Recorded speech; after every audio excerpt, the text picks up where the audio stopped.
আজকের দুনিয়া এবং আজকের মানবজাতি বড়ই দুঃখী, কারণ তারা আল্লাহর প্রতি অকৃতজ্ঞ। আরে ভাই, যে রাজত্ব ধ্বংস হয়ে যাবে সেটা কি কোনো রাজত্ব? যে জীবনকে মৃত্যু গ্রাস করবে সেটা কি কোনো জীবন?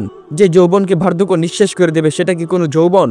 যে আনন্দকে বেদনা গিলে নেবে সেটা কি কোনো আনন্দ? যে ধনাঢ্যতার পর দরিদ্রতার সংখ্যা থাকে সেটা কি কোনো ধনাঢ্যতা? যে সুস্থতার পর অসুস্থতা আসে সেটা কি কোনো সুস্থতা? যে ভালোবাসার পর ঘৃণা আসে সেটা কি কোনো ভালোবাসা?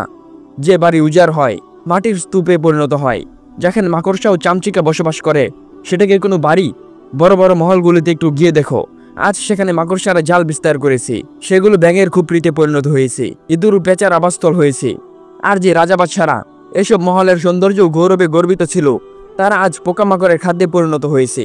সেই পোকামাকড়গুলো ততপেক্ষা বড় পোকার খাদ্যে পরিণত হয়েছে এবং সেগুলো মরে মাটিতে মিশে গেছে এবং আজ তাদের কবরগুলো নিশ্চিহ্ন হয়ে গেছে। দুনিয়ার সবচেয়ে বড় বিজয় ছিল চেঙ্গিস খান। বলো দেখি তার কবর কোথায়? পৃথিবীর শ্রেষ্ঠ বিজয় বীরের কবরের আজ কোনো হদিস নেই। দুনিয়া আমাদের ধন সম্পদ কামাইয়ের মেহনতের ময়দান নয়, দুনিয়া আল্লাহর বন্দেগীর ময়দান, আখিরাত কামাইয়ের ময়দান।